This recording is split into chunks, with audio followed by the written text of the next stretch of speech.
putting the spotlight on small businesses across America. This is Inside Business with Travis Filing and Gary Tharnish. You're listening to Inside Business. Travis Filing, Gary Tharnish. How you doing this morning, Gary? Good. I'm trying to open my butter rum lifesavers this morning. I know. Because everybody needs a lifesaver first thing in the morning. I found those because my wife goes, do you remember butter rum lifesavers? I'm like, oh, I love butter rum. I go, they don't make those anymore because you don't see them in the grocery store. Really? And then she goes, yeah, I haven't seen them in years. And then I found them on Amazon. So they're probably 100 years old, but I brought you a roll just because, a little stroll down memory lane. It sounds so yummy, doesn't it? 100 years old. So Burrish Meats out in Air Park is awesome for old foods and old pops and retro stuff. It's amazing. Oh, I've never heard of that. What's it called? Burrish Meats. It's out in the Air Park. Okay. I think it used to be like a Hy-Vee or something, or a market, Russ's Market maybe. Okay. And now it's Burrish Meats. Yeah, great prices on meat. Okay, interesting. Yeah, there's some free advertising for them now. There you go. Anyway, there it's you a go. good Saturday morning. I'm kind of awake. Well, our guest today is John Lentz with Lentz Law, right? Yep. Did I pronounce it right? It is Lentz, There we go. That's I tricky. usually get them all wrong. So, Well, there's not I'm a the lot worst. to mess up with it. yeah.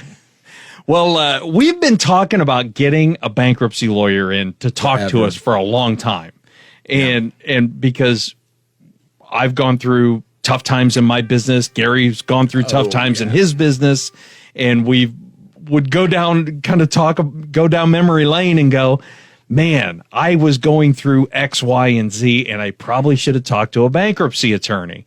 And it's like, okay, let's get one in here and let's talk to him and let's get some questions out and share some information. So why don't you give us a little bit of your background and where you're from and how you got started in law? Sure, yeah. So I was born in Dover, Delaware, outside of Dover Air Force Base.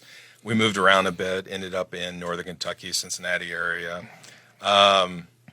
Was always interested kind of in owning my own business, and that's how I ended up in law school to some extent. But first I did had a kind of a span in higher academia and found out baby boomers weren't leaving higher academia, and I wanted a job at some point, so I ended up going to law school at UNL and just stayed because I liked Lincoln a lot. And what drew you to bankruptcy? Well, I deferred enrollment for a year to qualify for in-state tuition at UNL, and I worked for a collection agency. And I was interested in collections and creditor work, but it was also it was around 2007, 2008, and the economy wasn't great.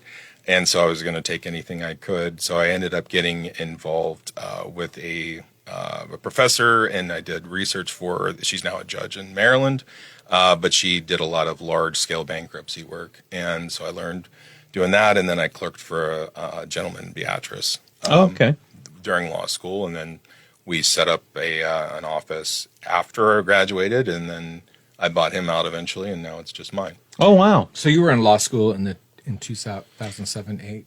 Yeah, so started in 2007. Yeah, I graduated in 2010. I'm so glad you didn't say personal poor money management for your answer. Like we're going to be in trouble. Oh, how I ended up in That'd be bankruptcy. me. Yeah. Because that'd be me. Yeah. How'd you end up? Personal poor money. Yeah. Oh, okay. Yeah. I learned from experience. I love it. I love it. So our regular producer is thinking about going to law school. He's working for a law firm. So he's missing this one. He's just got to listen. That's right. That'll be a good thing. So you office here in Lincoln? Yeah, I have an office in Lincoln, downtown 6 and J, and then I've got an office in Omaha. Oh, nice. In Exarban Village, yep. Yeah. And I'm sure you could probably help our folks out in Grand Island and in Kearney if they needed help. Well, yeah, and so before COVID, bankruptcy is really kind of set up to be, at least in Nebraska, something you could do very easily remotely with digital signing and things like that. And so I was already doing phone consults. The majority of my consults were phone consults before COVID. So it didn't really change a whole lot of how we do things.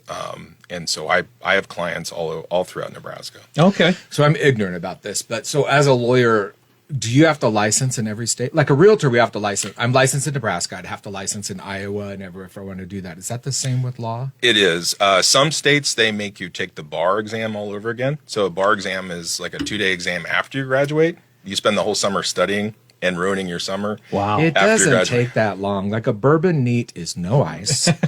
The bar is really easy to operate. That would be a complete nightmare, I would think. Yeah. Like we just have to take that state's test, their state laws, because every state has different. Are you licensed in Iowa since you're in Omaha? No, just Okay. Nebraska. I thought about branching to Iowa or Kansas, and I've just decided to stay. Well, yeah. And Yeah. frankly, it's, fine. But yeah, you have some states you have to waive in to practice in that state. Some Okay. states you have to take the whole bar. Some states, they don't require necessarily a degree even. I believe some of the Southwest states, I think Arizona, maybe California. Don't hold Wow. me to, don't hold me You to just this. you just have to pass the bar and you're good to go. No degree. And I always thought that made sense because that's the way it used to be. Like, Abraham Lincoln, you just clerked for some guy and you learn, actually in that day it was a guy. You clerked and you learned the trade, and it was a practice. It was a trade. Yeah. Who knew? I Isn't that didn't know crazy? that. If you were good at taking tests and one of those could read and regurgitate, I mean, Yeah. I imagine you could fly right through it. But Interesting. that's crazy. Yeah, if you can, I guess I figure if you can teach yourself enough the law, because you don't actually learn law in law school. You learn what they say to think like a lawyer. And that is actually true. You don't think it, I didn't think it was at the time. But you learn how to think the way a lawyer thinks, and you just need access to the information. Which is funny because right before we went on the air, we were just kind of talking. We were kicking around insurance stuff and, how they do the plug-in and they are always monitoring you. And the first thing you said is, well, I'll bet you an insurance company, if you were speeding, might not pay. And it's like, that's thinking like a lawyer. I wouldn't have even thought of it. Yeah. So for practice, you could just follow me around. And you would get a lot of consolidated people. Yeah, no, don't. That's. I don't do I don't do criminal work. Hey, wait a minute! I haven't had ankle jewelry forever. Never. Probably should clarify that. So when it comes to bankruptcy, I was kind of surprised. I was doing a little research. There was more because we all know Chapter 7, Chapter 11. There's like several different bankruptcy types. What's the difference between all of them? Yeah, that's confusing to people, and I've found out in real estate it makes a big difference if they've had for loans and stuff, whether it was for health or if it was whatever. Yeah. So for whatever, with the lender side, for whatever reason, at least this has been my experience through my clients, is if you've previously filed a Chapter 7, a lot of times you'll qualify for a higher amount, and a 13 you'll get a lower interest rate. That was true at one point. There's no reason for it, but I've seen that happen multiple times, and lenders act weird sometimes. Okay, so Chapter 7, Chapter 13, are all the numbers in between part of this whole thing too? Yep. Yeah, so you've got 7, which is a liquidation bankruptcy. You can lose assets in a 7. Got it. But you have protections as an individual. You have protections. As a corporation or LLC, you have no protections over assets. So we can get into this at some point, but generally, there's not a lot of reasons for a business to file a 7. So clarification. Yeah. Right? So I'm currently an S Corp. So if I mess up, they can take my personal assets as well? What do you mean if you mess up? If I have to file bankruptcy. Yeah. If you filed personally, or are you talking about the S Corp filing? S Corp. S Corp is the S Corp, and it's a separate legal entity. It's not you. That's what I thought. Okay. Now, there can be connections, right? So that the equipment you bought, that your name's on half of it because your name's on the loan, well, that's now both of your assets, and something that the company does definitely directly affects you. Yeah. Yeah. But house, like I don't run my car through my S Corp. I get my tax write-offs with mileage. Yeah, Yeah. I do the same thing. Because I have the joy of driving through Lincoln all day long. It's amazing. I can tell you every road that's closed. Most. It's easier to say the ones that aren't. So what do most businesses, when they have to file for bankruptcy, what typically do they file for?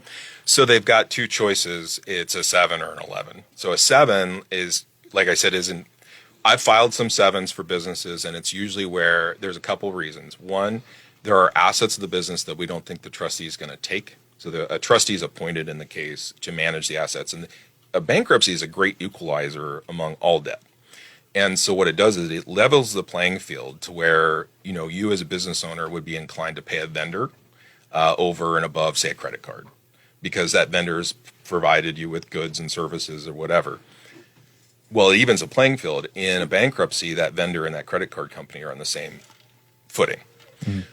The reason to file a 7 for a business would be that we think there's assets the trustee is not going to claim that you would be able to retain as an owner or a shareholder or a group of owners. Or B, it's such a mess, you're just going to throw your hands up and put it in the trustee's lap and let him or her administrate the assets. Because in a 7, what the trustee is going to do is liquidate any assets that have any equity or any value to the estate, and he's going to pay general and secured creditors with it, so credit cards and vendors and things like that. Secured creditors, if they have a perfected lien on things, will always get paid, unless the value of the collateral is less. So a 7 really doesn't do anything for the business at all, other than it just wipes it clean. But you can do that. You can dissolve a corporation under state law without doing a bankruptcy. Oh, remember State Title when it went under a while back, and they were like, he was like kiting checks up to $4 million or something. Yeah, he owed a lot of people a lot of money. Yeah, and they'd spent a fortune on their Christmas parties, of course. When you're hey, when somebody else is footing the bill, go wild. And they always paid their bill great until then, and then they filed bankruptcy. And we didn't get paid, obviously, because we were, I owned a flower shop for 38 years, so we of course were like It was the people that had, one point, like one company had over $900,000 in escrow for buildings I have to keep this. Anyway, I get what you mean there. Right. Yeah, so it's been on that end of the non-secured debt. So the proceeds are spread out pro rata. So like if you've got a $500 bill and versus a $500,000 bill, you're going to get a little bit more of the 500 or of the distribution if you're the heavy hitter. There was just so little to get. Yeah. On that one. But. Well, I know we have a break coming up here, so let's run to that real quick. You're listening to Inside Business. Travis Filing, Gary Tharnish. We're talking with John Lentz of Lentz Law, and we're talking bankruptcy. So stick around. We'll have more after the break.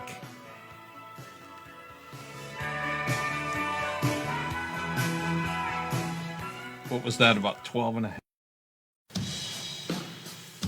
Built by business owners for business owners. This is Inside Business with Travis Filing and Gary Tharnish. And we're back on Inside Business. Travis Filing, Gary Tharnish, talking with John Lentz of Lentz Law. We're talking bankruptcy. So I shared this story a couple of times with the listeners, but in 2007, I decided to join my wife in business, right? And so walked away from a 6-figure salary. And 2007, 2008, we all know that fun time of life. And just about went broke. Had $100 left in the bank and was using a credit card, a Menards card, to feed my family with high-quality food. They do have high-quality food over there. Yeah, right. Yeah. They've got peanuts. Yes, they do. I was just going to say that, like, I like to read. Yeah. I get them every time I've been there. Yep. That's funny. Yeah, we were making meals out of that stuff. And looking back, you always look at bankruptcy like you're a failure. You've made a mistake. You're bad with money. And sometimes you're just a victim of circumstance. I mean, certainly. Who would have saw the economy just crash 2007, 2008? And for new listeners, if you've just tuned in too, you have a marketing company. So a lot of times in bad financial times, it's the first thing businesses cut, which should be the last thing they cut, but it is the first thing so often just because they simply do not have the money to pay their vendors, food for their family, so on and so forth. Yeah. And in instances like that, I probably should have picked up the phone and called you. Travis, did you call anybody? I did not. Okay. I didn't because I felt like it was a scarlet letter, right? You look at it like I'm a failure. Forehead. Right. Yeah. And I realized that in life, right? I don't remember who the famous quote is, but normal people would be more worried about a headache that they're dealing with than learning of my death, right? Because people don't really pay attention to you; they pay attention to themselves. They don't care. But I was just embarrassed that I probably needed to file for some type of protection.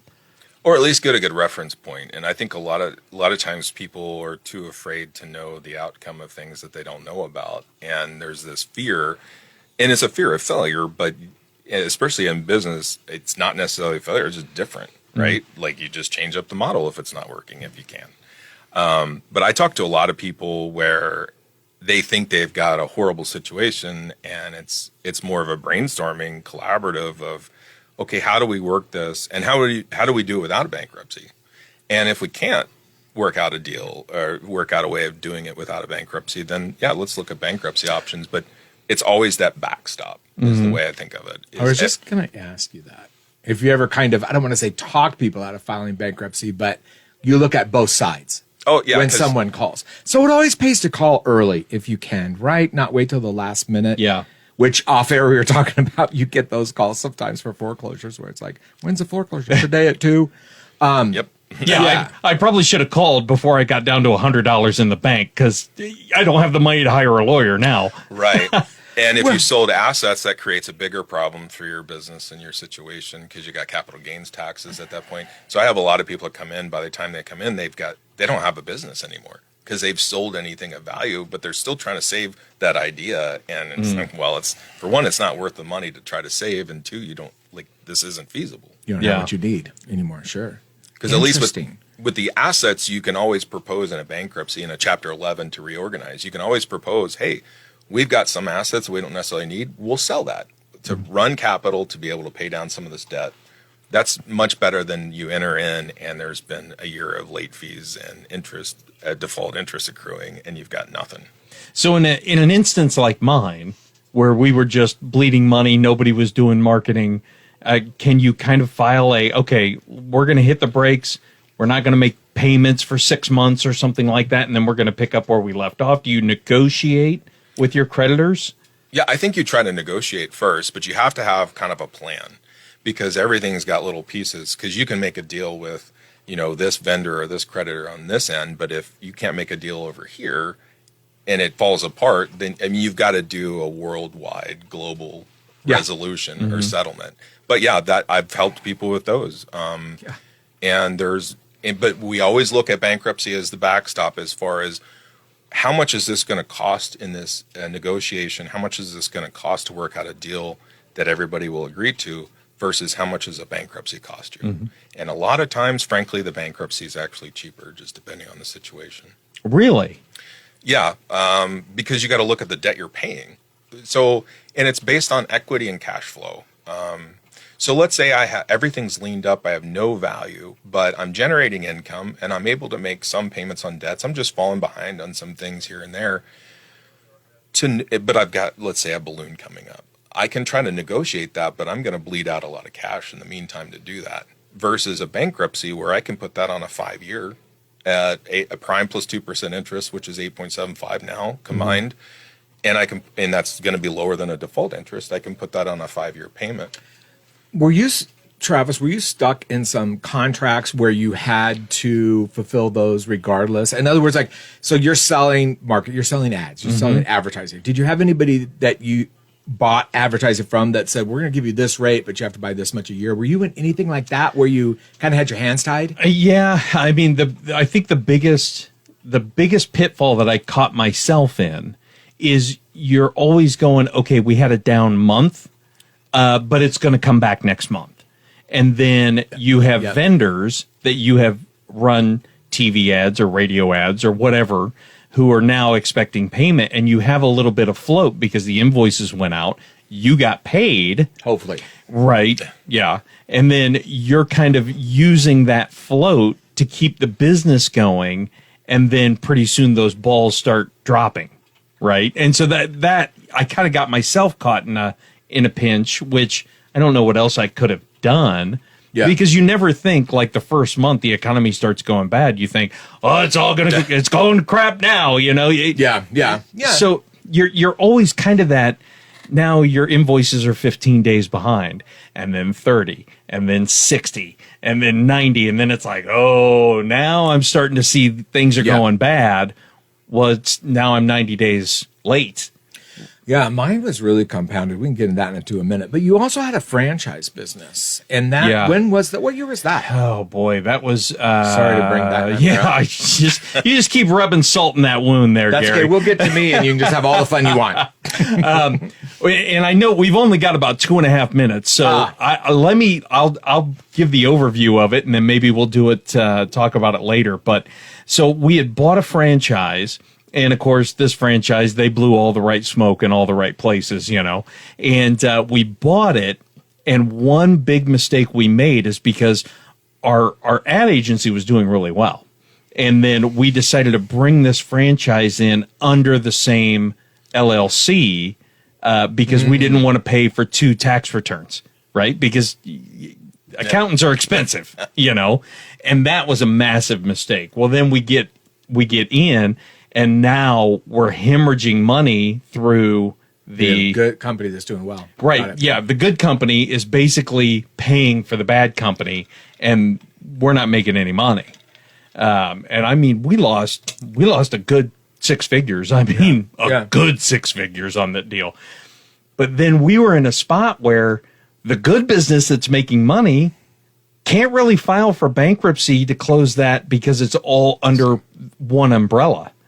And so now it's like, get a scalpel out, and how do we surgically remove this franchise to save the good business? Right. Yeah. And that's pretty common, actually, to combine businesses. You're like, well, I already got this one LLC. Why not? But yeah, you're doing exactly that. That happens a lot, where the bad apple spoils out the whole bunch. And that's something I'm curious of your opinion, never do that. No, probably not a good idea unless there's a reason to do it. So there, you can get into some reasons to do it, but you got to know the risks. Yeah, and the reason to do it would not be to save a little bit of money through your lawyer or save some money from your tax preparation. Right, that is not a good reason to do it. Now you know, because if one goes south, it hurts. Yeah. Well, and that's why you listen to radio shows like this or podcasts or whatever you might do, because you can learn from other people's mistakes. Yeah. That's the biggest thing. It's been a common denominator on this business show, how often we've talked about failure is just a step up the ladder. Yeah. You just fail up. I mean, it's important. But we are societally, failure is looked at as failure. It's you didn't do it. You messed up. You didn't whatever, you know? And I think it's starting to change quite a bit in business now with, I think maybe a lot of networking things where they talk about it. And it's like, look, don't be so afraid to come out and talk about what your problem is to the person you need to, because you're not a failure. You may be what you're doing might be failing at the moment. But I would think the earlier we get to you, if we're thinking of I'm like everybody knows who I'm pointing at. I'm pointing at this guy named John here. That's me. The earlier we get to you with the situation, the better, right? I mean, it would only make sense. It gives you a reference point. And it's just like anything else. You got a business. Where's your business plan? What's your plan? Well, now that the business isn't doing so hot, your business plan doesn't really work. So you got to retool that. And yeah, I totally agree. Failure is part of being an entrepreneur. It's part of business. Well, I know we have a break coming up here, so let's run to that. When we get back, it's 5 takeaways time. You're listening to Inside Business. Travis Filing, Gary Tharnish, talking with John Lentz of Lentz Law, and we're talking bankruptcy. You're not going to want to miss this 5 takeaways.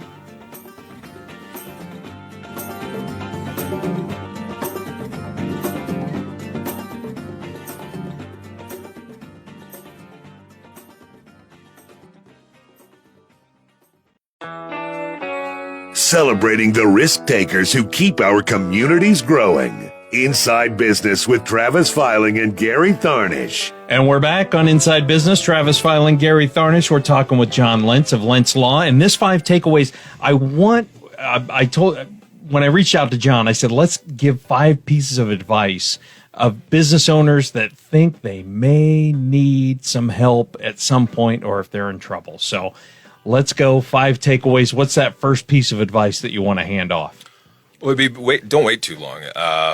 Ignoring a lot of people tend to ignore bad situations, hoping they get better because they don't know a resolution.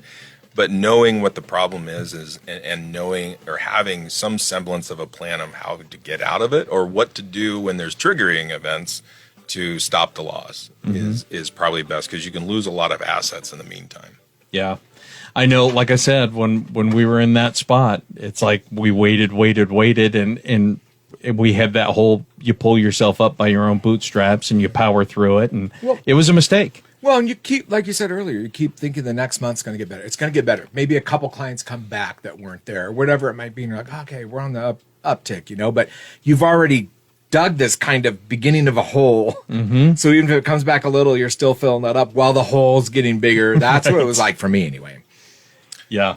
Or you get all and I've done this too, where you get all excited. Okay, finally got some cash. I'm gonna get this paid, and you forget about this, and something else comes down, and you're like, well, man, if I really had that cash, or you lose a business opportunity because you don't have the cash sitting around because you're just spending it on debt. Yeah, I've been there too. Yeah, I have been there too. Well, what's that next piece of advice you want to hand off? Yeah, sure. Well, to keep everything separate between the business and you as an individual. And it's tempting, and it's your business, and it's your baby, and especially if you're 100% owner, it definitely is. But tying anything that you tie in between the business and you individually means that it can be, you can lose both things. So, vehicles and real estate, especially bank accounts, you can't just rob the bank account. I see this a lot where I'm short on funds personally. I need to make a mortgage payment. I just pull some money out, and I don't keep track of it. It's not a draw. It's just me using the corporate funds without that division. Mm-hmm. And as soon as you start blurring those distinctions, then everything's fair game. I have never done that. Yeah, right. His pants are on fire. By the way, right now, John and I are witnessing Travis's pants are on fire. Liar, pay no attention to this growing nose. Yeah, it's about to hit me. It's tough, though. Yeah, it's tough. Well, you're optimistic. I mean, by heart, business owners are entrepreneurs. So you're risk takers, you're scrappers, you're working hard, usually. Not everyone, but you can work yourself out of it also. Plus, you really are thinking, okay, I don't want my current customers now to find out that I might be doing this. There's all that goes through your head. Yeah, or you take the second mortgage out on your home to save the business, which makes complete sense because you're trying to save your baby. But it doesn't if everything falls apart and then you're homeless. Right. And something else that I learned with that franchise is they made us personally guarantee, and that was a mistake. I mean, that's huge. When you get into business, talk to a lawyer. I mean, there are so many things in there that you never think, oh, well, if this thing fails, what are you talking about? It's never going to fail. I'm going to be a billionaire. Things can go south. Yeah, you have to put your pessimist hat on. And actually, that would be a good takeaway as well, is you got to look at this as how does this thing self-destruct and where does it leave me? And and you have to be an optimist to be an entrepreneur, but you've got to temper that with numbers. Yeah. Well, it's just like showing people homes and they're making emotional decisions instead of analytical decisions. That's a lot of it too. You have all this emotion and you're not paying attention to the analytical part of it, where, like you said, when they come to you, it's like, what's your plan? What's your P&L? And you're just running the business every day. It's easy to, not know. My plan is to try to stay afloat. Yeah. It worked last month. Why isn't it working this month? Yeah. Is it, not to get off on a tangent, but if someone were like me going to buy a franchise, would it be smart to talk to a bankruptcy attorney to just to go, hey, can you read through this contract? And if worst case scenario happens, can I get out of it? I mean, is that smart or is that? Well, I don't know if it has to be a bankruptcy attorney. I think somebody that regularly deals with business is a good bet too, because attorneys, that's why, frankly, I believe that people that work in the law, whether it's attorneys or judges or whatever, they become curmudgeons over time. And that's partly because we have to think of things in a pessimistic way. Like, how does this screw me? Mm-hmm. What happens if this doesn't happen? And so anybody that does work in contracts or business law would be able to do it, would be able to give you good advice. And franchise agreements can be horrible. Oh, yeah. Yeah. I mean, from whatever state you're going to be litigating this into, you name it. Well, you got to use an arbiter. You can't even. Right. You have to use an arbiter first. And in our case, and I'm sure in all the cases, it was one of their choosing. Mm-hmm. Oh, I'm sure this will be fair. Yeah, sure. You never think of it, though, because you're an entrepreneur and it's all going to be Skittles and rainbows. Yeah. I don't think you have to be too scared going in. You just have to know what you're going in to. Right. And the personal guarantees, with a small business, there's not really a way around that unless you have other ways of mitigating risk, because that's all a personal guarantee is. We don't really trust this thing, so we want you on the line too. Yeah. But it's hard to get around that. And I get that, because if I were loaning somebody money, well, hey, if the business goes bankrupt, you can have whatever's in the business. Well, I can have it now. I don't want that. You got to put the house up or something. Yeah. So I get that too. I have a friend that's not one of those lawyers, that doesn't have a bar degree, so not really a lawyer, who was like, well, whenever you need a personal degree, just sign it, Gary J. Tharnish for the name of your company, and then you're free. No, you're not. You just have your name on there. You just put them both on there. Not if the whole rest of the document says personal guarantee. I know, right? Yeah, it's like, okay, that's interesting. But Not that's going to work. That's thinking like Matlock, not thinking like a lawyer. Exactly. TV lawyer. Right. Too much TV. Well, what's that third piece of advice you want to hand off?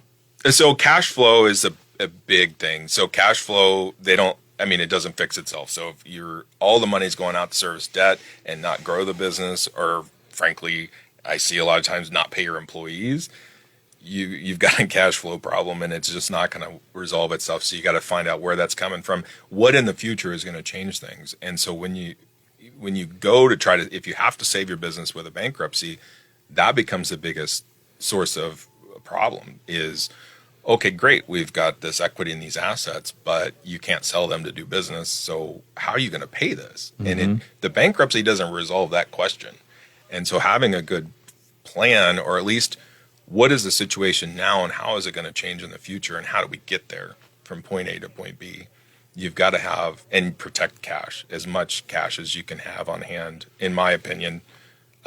Is best to have reserves. This is a little off topic, but if do employees get if somebody files bankruptcy and you owe employees, do they get the first bite of the apple? I would think the IRS and any tax. Yeah, the IRS. Yeah, that was a stupid question. I know, the it's IRS okay. Gets it after first. them. Yes. Actually, Just no. Throw them there. No, they don't. You can get. So you have to ask for it though. But a company can ask for employees to be a priority unsecured priority debt, which is on par with a tax debt. Oh, nice. Or you can also, and they call them first day motions, is one of the things that you want to do is you want to pay your employees right away, so you can file a first day motion that says, okay, this is where the cash is going to come from to pay them. Because once you file a bankruptcy, whether it's a person or a business, you cannot pay pre-petition or prior debts that existed prior to the bankruptcy filing. You have to get court permission to do that. I do remember that when I talked to a bankruptcy attorney after 9/11. And that's a big deal for vendors. Yep. So you can get court permission to pay a vendor if they're necessary. But let's say we've got, XYZ company that provides me with these widgets, but there's another competing company, but I just like XYZ, may not float. Right. Because it all comes down to the numbers. Okay, is it cheaper at the other company? Well, then you got to go with that. And you don't get to choose. No, you get to choose. It's just a matter of what you can convince the court or the trustee of, as far as what is a necessary expense. Because it has to be a reasonably necessary expense. Tim Kirkpatrick, when he was in, talked an awful lot about cash flow. That it's king. It's so king, and it plays right into this totally. Yeah. That's the one thing you have to watch all the time. Know where it's coming, know where it's going, know your P&L. So important. Mm-hmm. One of the things that I ask for before a consult is, even if it's over the phone, I'm like, okay, just email me a recent balance sheet and a profit and loss, maybe, but a balance sheet. Mm-hmm. And that, frankly, is the first question is, okay, if the response is, what's a balance sheet? Then I know where we're sitting. And I've had that. Oh, sure. And we don't have one, or I'll get something that's not a balance sheet. And that kind of gives me a good handle on how the case is going to go. Because if you don't have the financials done now, if you don't get them straight, you're never going to make it through a bankruptcy, or frankly, probably business for too long. Because you've got to know what your business is. Yeah. And so many people do. They hang out their shingle and they just go for broke. I mean, I did. You hang out your shingle and you just go. What happens is somebody owns a bakery. They need to file bankruptcy. They're nervous. They're scared. At the end of the day, they just turn the sign to close and never turn it back to open, and never file bankruptcy. Just walk away. What happens? I mean, obviously people come after you. So if the bakery is an LLC or corporation, then people come after that. But if that isn't you, which is a reason to keep things separate, then you don't care. Like I have people, the business is kind of done, or they just don't want to try anymore. And okay, so if there's no value left here, then all that really matters is your personal liability and your personal assets. And if you're not tied inextricably tied with the business, then just close the doors. Yeah. That's the business's problem. The only relationship you have to the business is a representative of the business. So if somebody sues a business and gets a judgment, the only interplay you're going to have with that is providing information, because that's your role as an officer. Interesting. So yeah, you can close the doors. You got a question, did you leave value on the table though? Was there a way of selling the equipment, selling the ovens, and making a deal with the lender where you pocket some money and the lender pockets some money? What's that fourth piece of advice you want to hand off? Yeah, so there's more options than you think. We talked about this earlier. You know, it doesn't talking about bankruptcy doesn't mean you have to file, and it also kind of preps that discussion about what these numbers are doing, what this looks like, what the future looks like. But negotiation with creditors on settlement is always an option. Some of these lenders are and it's not necessarily local, it doesn't not necessarily national. Various lenders are better at working with you sometimes than others. So they're kind of in this with you too at times, depending on the lender. Some lenders think of it that way. Some lenders think of it, where's my money? Where's my money? But especially depending on their position relative to all your other creditors, they might, your lenders might actually be interested in making this work because they're out everything if it doesn't. Yeah. Mine, in speaking with a bankruptcy attorney, I mean, the direction I went was to try to negotiate first with everybody, and it actually worked pretty well. My landlord was amazing. My one landlord was amazing. He's like, you know what? It's a hard time for everybody. I'm successful. I have more money than I need. Just start paying me a rent again when you can, and we're not going to keep track of it. But within a year, I want something. Literally. Yeah, Who does that? That's very generous. Yeah. Incredible. Yeah. But people don't ask that question. They don't talk to the landlord. Hey, look, right. I'm having trouble here Yeah. because they're too nervous, and that's understandable. But you got the other landlord. Nope. Yeah. Not at all. And I said, can I sublet? Nope. Yeah. Nope. See, and as a vendor, we have businesses that owe us money, and if you just pick up the phone and go, hey, here's what's going on. Yeah. Okay, we can work this out.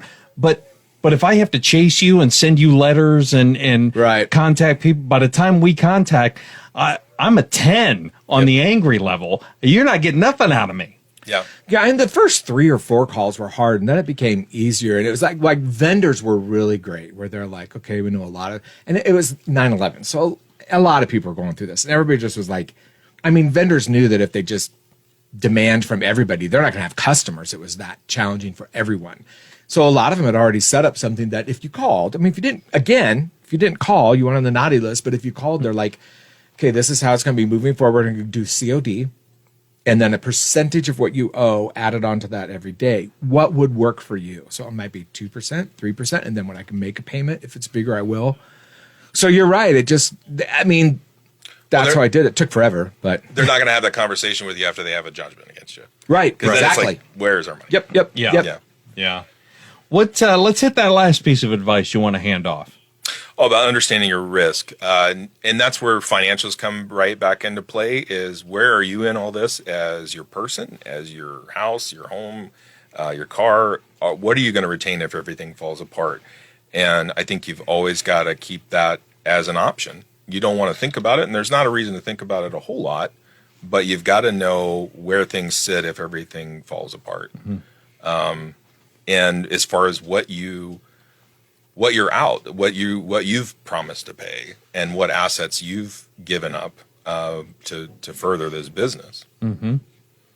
True, there's a lot involved. There is. Yeah. There I think is. the best advice from me on this whole thing is call early. Yeah. Take action early. But it's so easy to cocoon because you just think the next month's going to be better. I can get out of this. It's going to get better. It's going to, Yeah. Or you're also probably a little scared of what you're going to hear. Right. Yeah, you're done. Yeah. I remember walking into the attorney's office and almost shaking. Yeah. Just going, I've got kids to feed. It was a lot. I have a dog in my office, and she's been held multiple times because Right. of the nervousness. And Oh yeah, Sure. that would have helped me for sure. Well, that was 5 takeaways. I know we have another break coming up here. So when we come back from the break, though, I want to talk a little bit more in depth about some options that people might have in front of them. So you're listening to Inside Business. Travis File and Gary Tharnish. We're talking with John Lentz of Lentz Law, and we will have more right after this.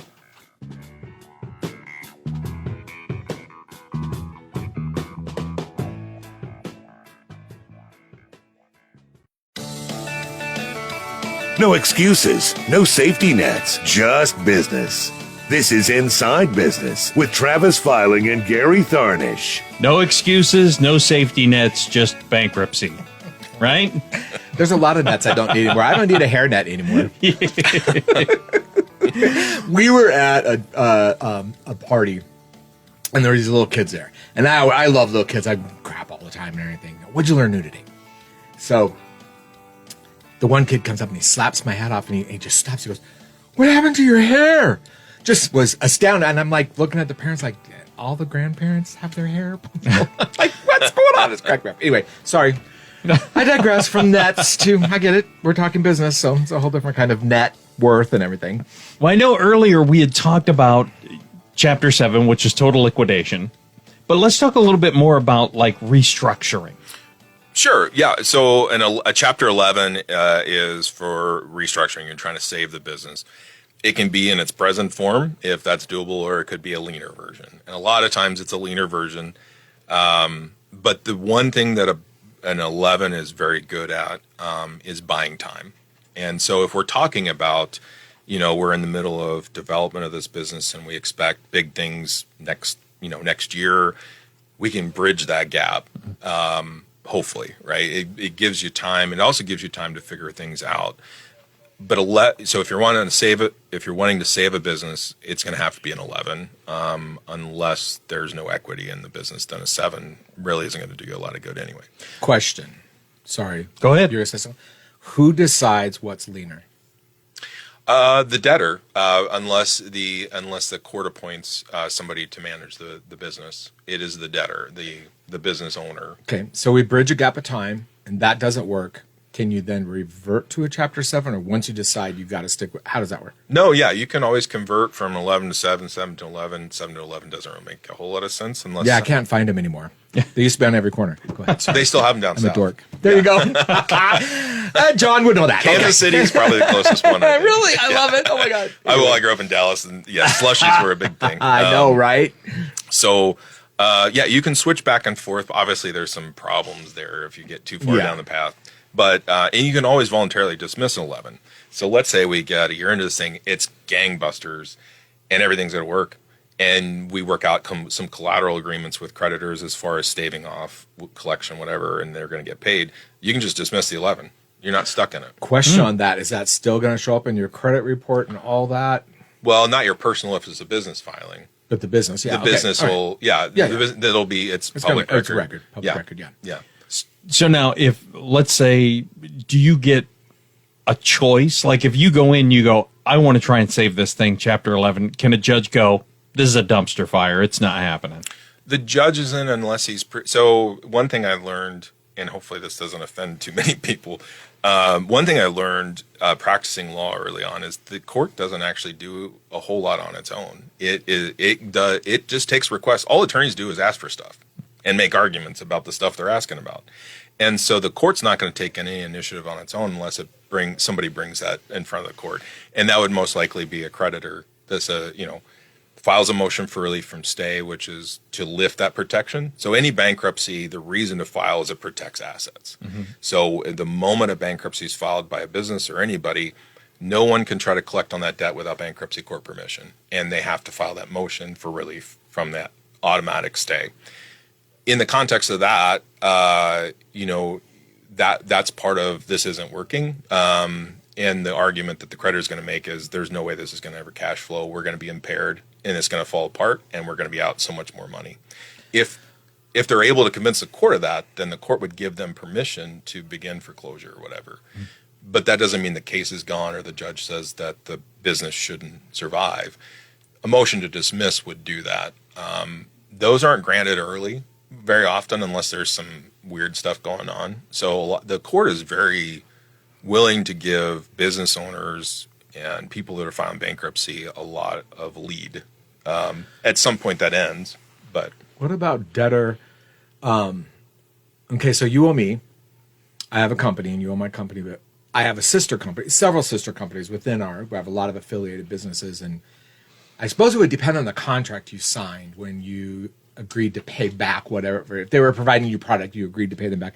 I suppose it would obviously would depend on that. But is there ever a domino effect? So this is the company you owe technically, but it's really owned by this company. So you're filing bankruptcy. Can this company come before the court too because they own this company, or is it just? It'd probably be contract totally, right? They would be a party in interest. And party in interest, right? Okay. Yeah. So if the parent company, that is. Yeah. Let's say we're dealing with a royalty or a franchise sort of deal with the parent company for whatever reason.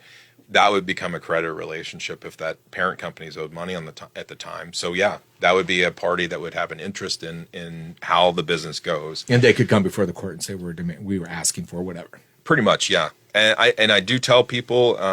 So I had a colleague years ago say filing bankruptcy is like we're opening your underwear drawer, and that's where this sits because you're not used to showing everybody all your financials. But you've got to understand that bankruptcy is all about that. It's all about disclosure. You file monthly operating reports with your bank statements showing what money came in, where it went. And so you have to show everybody everything, and that's a very uncomfortable situation as a business owner. But that also lets everybody know the situation, for good and bad. Yeah. Because sometimes, even if a lender is very aggressive prior to filing bankruptcy, a lot of times when the bankruptcy is filed, it becomes it's a different tenor, because they know a lot of lenders will know. Look, we can either try to work this out and come to a resolution and see if this works for everybody, or we can fight it. But fighting, they're throwing good money after bad. Sure, yeah, it completely changes the chess game. Yeah, right? They don't just lay down, but No. But a lot of it just depends on the situation. Like if there's a lot of equity in things, it makes everybody feel comfortable. Well, and the thing with my situation with the title company that went under years ago, owed us a ton of money. The amount of paperwork we'd have to file to get my money back. And really, I just talked to a couple lawyer friends who said, you're unsecured. We have debtors that are owed millions and whatever, and this company only has you could fill out all that paperwork. You're probably it was easier and more beneficial for me to write it off. Yeah. In my situation. See, being a small company and that was going to be my question: is there always lawyers involved on the other side? Because I've had a couple of people file for bankruptcy, and it was just like, psh, I'm never getting paid for that. It's, it might have been $5,000 or something like that, and you just take your lumps and move on. Yeah, the amount of mailing you get, I felt anyway. I was like, oh my gosh, this is crazy. And then when you were talking about like you're laying out your life kind of and it was crazy to see the list of everybody that was owed money. Right. And how much. And it is and all they out share. there. Yeah, they share how much money they owe. And you look at it and go, I'm never going to get, I might get 10 cents, 5 cents on the dollar if I'm lucky. I'm just walking away from this. Well, that's another reason not to tie yourself in with your business too much, because if you do and you end up having to file bankruptcy, you're selling everybody about the Jaguar you've got and, all that stuff. And yeah, I know there's a lot of mailings because I have to pay for those, and it's a real pain. Oh, sure you do. That's right. Yeah. Oh, you're the guy doing all the mailing. John. No, I'm kidding. But as far as a small creditor, there becomes a situation where it's not worth the hassle, and so a lot of times most of that mailing matrix is unrepresented. Yeah, for me it wasn't tenable. I remember making a call and just going, I'm not going to go after this. You don't have to send me. We do. We have to keep sending you mailings. Yeah, but whether you choose to come before the court and request whatever. But so do you do work on the other side of the equation? So if somebody owed me $5,000, would I call you or just a regular business attorney, or you'd probably look up creditor's rights attorney? Okay, comma city, wherever you're at. There's a lot of I've done some creditor work, and it's fun to some extent because you're kind of tearing down things as a creditor. You're trying to build them up as a debtor, and that gets old sometimes. But you'd want if you have a complex situation or you have a lot of money at risk, you'd want to hire somebody that regularly does creditor work. Yeah. There's probably a certain monetary value where it's worth going after. Yeah. Oh, big time. Before I filed bankruptcy and I made all the phone calls, I don't remember anyone that was negative about that. There were people that want to know, let me see your plan. I want to know what it is. They weren't just automatically, oh, okay, no great big deal. But everybody was actually, I felt like they were even happier than if I would have filed bankruptcy. They didn't want to do all that bookwork either, probably. But yeah, well, I don't think this would fit you, but sometimes you don't want somebody as a client too. And I'm just messing with you. I'm sorry. Okay. Hey, producer, mute that mic right there, the one in the middle. Did you hear this guy? No, I'm kidding. I'm kidding. But you don't want to see anybody fail, whether you're making money off it or not. Yeah. And if this isn't something you have to do, and I somehow talk you into it, then how happy are you going to be with the whole situation? You're going to want out anyway. Yeah. So why would I even bother? Like, it's not worth me just trying to get money out of you. To sell you a bankruptcy. Yeah, it took me forever in business to learn that I just don't want every client.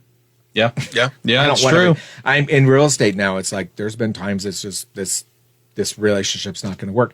I mean, I can tell right off the bat. I don't want to pull you through every single little document that the mortgage broker is going to need in order to get this to closing. And you see that. And I'm sure you run into that. I mean, they got to bring you a ton of information, and if they don't, like, have you ever had to have you ever had to just let people go? They like start with you, but they don't give you what you need. And I think that'd be a little difficult. Usually I pester them until it becomes a problem. And then I say, look, it's either you get this together or I can't do anything for you. Yeah. But it's a lot like dating. You got to find, I would shop if anybody's going to talk to a bankruptcy attorney, shop it around.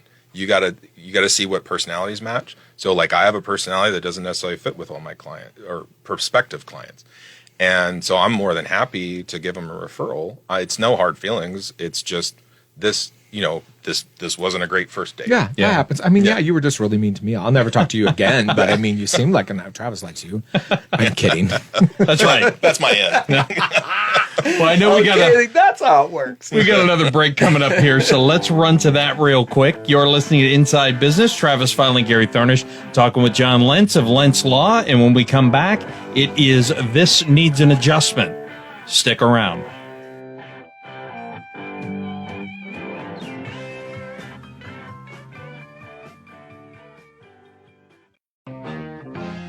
Early mornings, late nights, real pressure.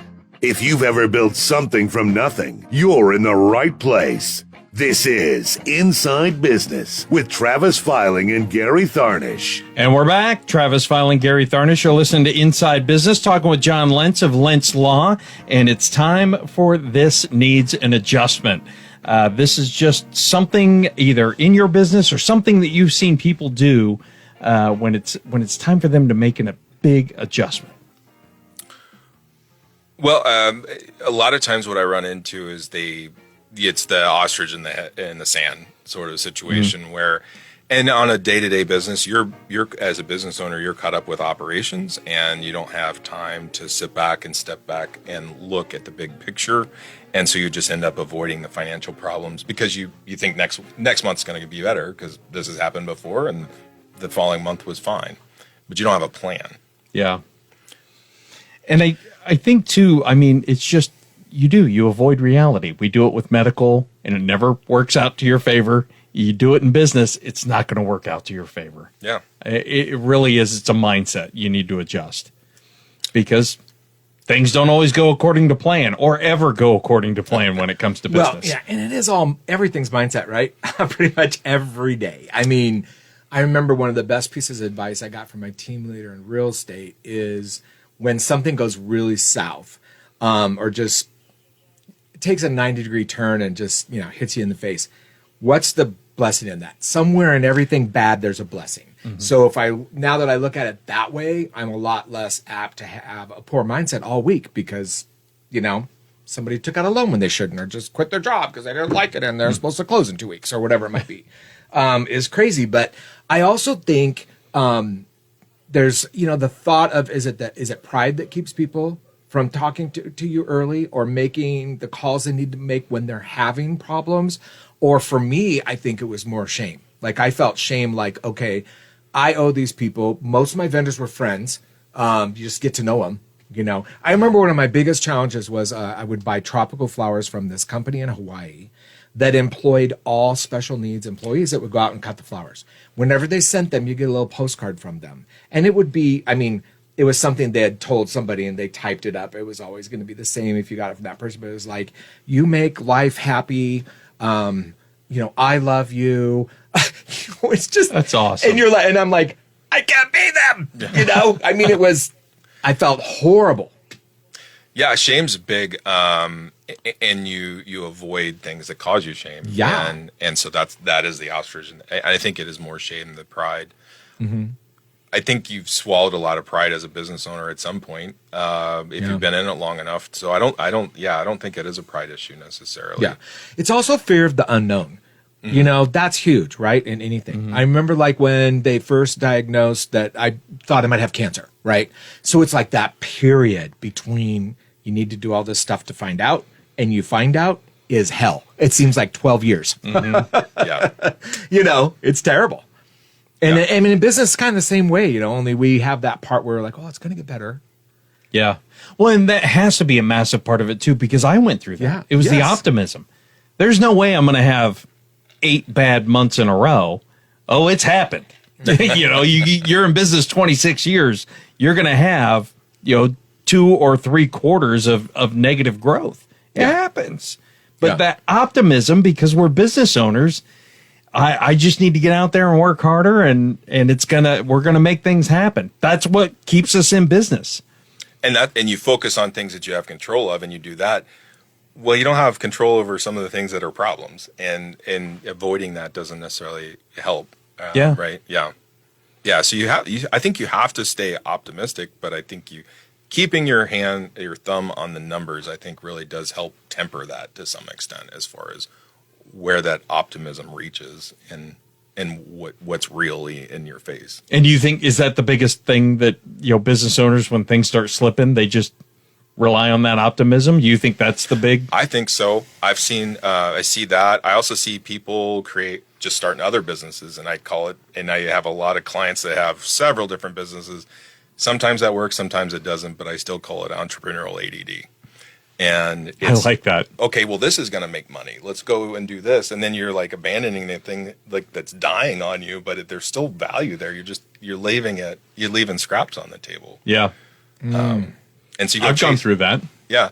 I think you have to have a little bit of that in you to own a business, because you've got to be diverse and be open to new things, but you've got to stick with things till the end sometimes too. Yeah. That's the nature of it as an entrepreneur, though, right? You're a risk taker. Mm-hmm.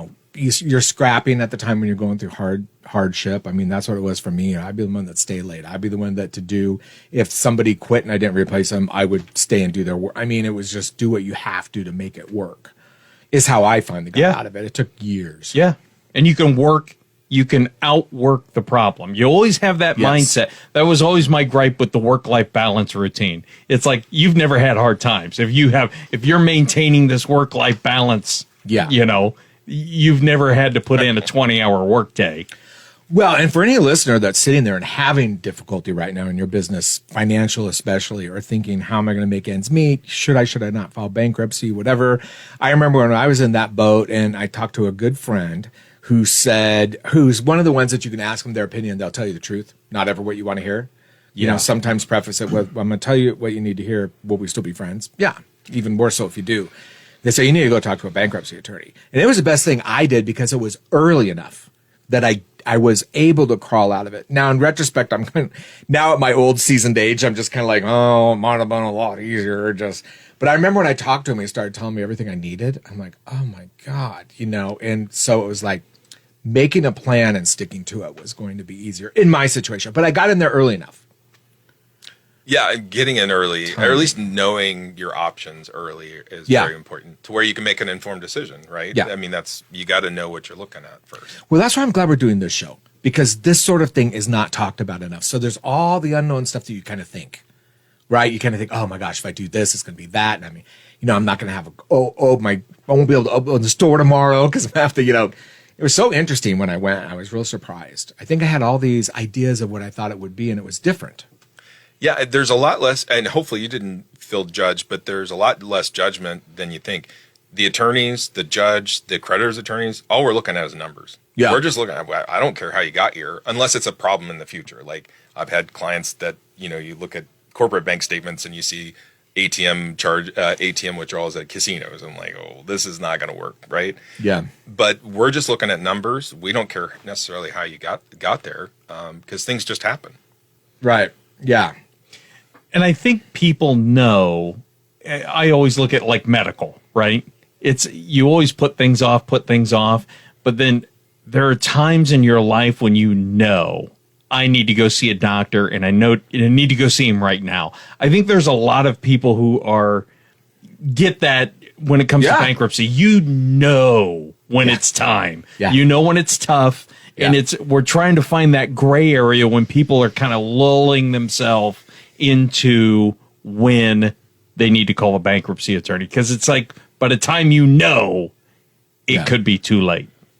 Well, and instead of talking to somebody who knows what they're talking about, they're talking to their neighbor's uncle's dog that filed bankruptcy and lost everything. Right. And like none of that information is correct half the time. Yeah.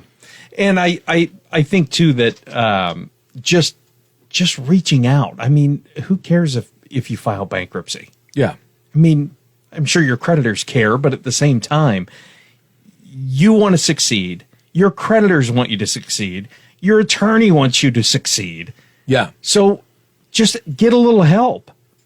Yeah. I do think it's a lot less of a stigma today than it was 50, 60 years ago when it was more all community based and you didn't have the massive social media right away, but things spread by word of mouth really quick. Mm-hmm. Right. I think that makes a little difference. And I suppose the opposite could be, are you kidding me? With social media now, it's like right out there. And I'm sure there's a lot more protections now than there were 40, 50 years ago. As far as information? Yeah. Yeah, yeah. You also got to keep in mind that the business is not you. It's not you. It's XYZ LLC. It's not Joe Smith. Yep. Well, I know we have a break coming up here, so let's run to that. That was This Needs an Adjustment.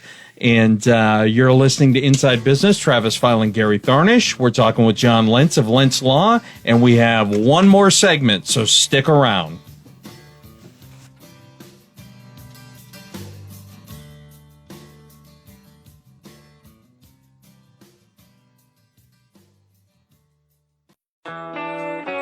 Stories of local success. You're listening to Inside Business with Travis Filing and Gary Tharnish. Welcome back. Thanks for sticking with us. This is our last segment. We're Gary Tharnish here, co-host Travis Filing, and today we're talking with John Lentz from Lentz Law. Don't say Lentz Law, or 3 times fast. That's what you got it twice. By the way, just saying it out there. Anyway, so in this last segment, for one, let's find out, how do people get a hold of you if they've been listening and think, I really need to talk to somebody? Best by phone? Can they sign up on a web page, social media? Yeah, really anyway. So phone number is 402-421-9676, johnlentz.com. You can message on there. You can email me, john@johnlentz.com. And it's Lentz, right? Lentz, yep. Nice. Sweet. Really good. Is that like if I got on your webpage, can I fill out a form? Are there some questionnaires I can kind of get started, or? There are, but I've kind of more of a just tell me about your situation. General. I've tried to do questionnaires, but it doesn't really work too well. I'll bet. I think a phone call's the way. Phone call's great, and we'll get you in, within a week. Easy. Usually, like today, we're booking for tomorrow and Wednesday. We do a lot of phone consults quick. Are there some things that people should get together before they call you? Well, like I said, one of the things I'll ask for is a balance sheet, a basic balance sheet. And what's a balance sheet? A balance sheet. I'm teasing you. It's when your bank sends Travis you that is going to be in here soon. It's where everything clears and you're good. Travis's wife does the bookkeeping, Yes, so you're does. fine, buddy. Thank God. So bring the balance sheet.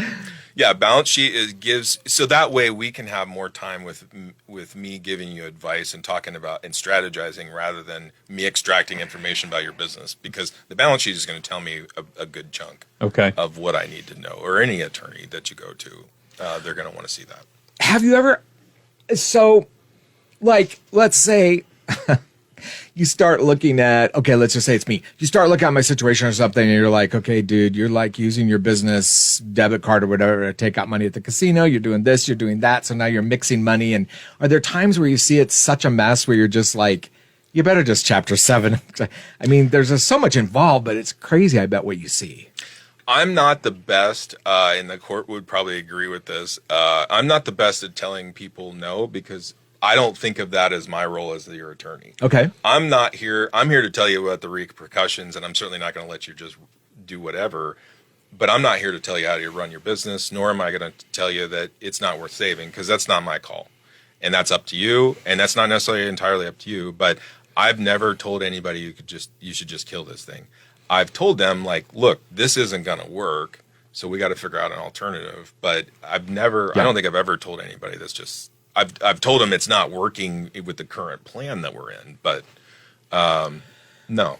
I remember the attorney I spoke to, again, it's 2001, but he said, so I use it in real estate now all the time, but he was like, there's a process and it can go several different directions. I control the process. You'll control every decision. However, if you make a decision that's going to possibly have some adverse things that happen because of that, I'm going to share it with you so you know the risk that you're taking.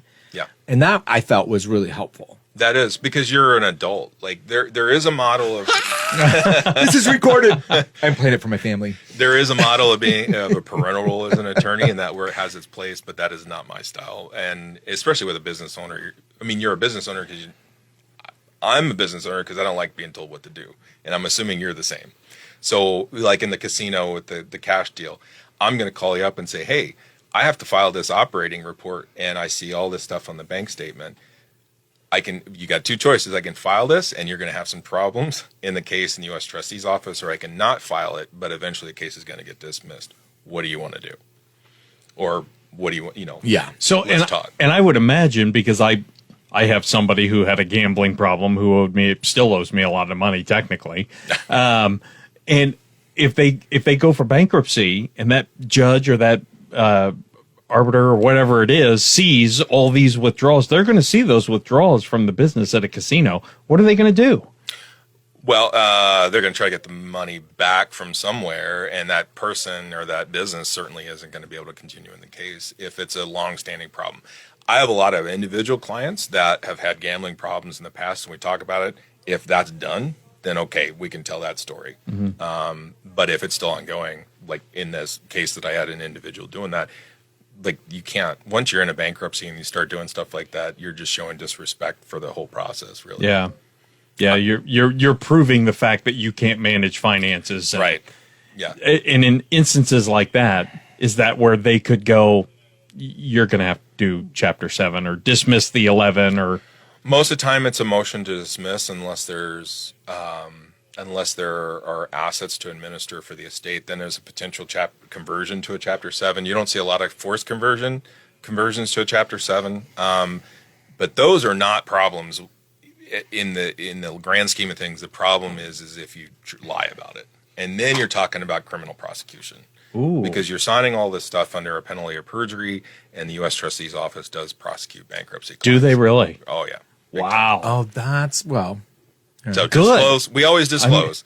We can tell a story about it, but we can always say, look, gambling problem, taking cash out the casino. Here's the statements showing this, fully admitted, but this is how we're going to deal with it going forward. And that's like a person's in better. treatment or something, if you can. Have you seen people do time?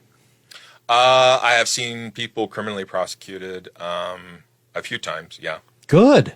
Yeah. I mean, I hate to say it like that, but it's like, we seem to live in this world where it's like you can just get away with everything and skip on down the road with no repercussion. Yeah, and you see people get too crafty for their own good. Half the time somebody will suggest something like, let's just transfer this asset out of my name. Whoa. That creates more problem most of the time than it solves. And, attorneys even, like in the news, you see attorneys that lie to the court and they get sanctioned. it's the same deal. If you just be upfront and respect the court, like it's going to be a lot less worse. I remember the attorney telling me, once you file bankruptcy, think of the rest of your life until this gets resolved as being under a microscope. Yeah. You're going to be, every move you make financially is going to be monitored. They'll know it. It's important. Yeah. Well, in a Chapter 11, there's what they call the debtor in possession account. That account is where all your operations go through, and that is monitored by the U.S. Trustee's office. Yeah. For bankruptcy crimes. And in large-scale bankruptcies, you see millions go missing. Yeah, Not so all the time, but... In short, use it as the tool that it's intended to be, and not as this, safety net hammock to let you out of all your obligations. So... Absolutely. Well, thank you so much for coming in. I appreciate it. It's been a great conversation. Yeah, absolutely. I appreciate you having me. It's been nice getting to know and you. this is John Lentz. It's johnlentz.com, right? Yes. So for all of our listeners, Omaha, Lincoln, Grand Island, Kearney, you can reach out to John. You can talk to him. If you're having trouble, he would definitely help you out. So I appreciate that. All right, guys. Well, thanks for coming in. And you've been listening to Inside Business, Travis Filing, Gary Tharnish, and we are out of here. So we will see you all next week. Have a good day, everybody.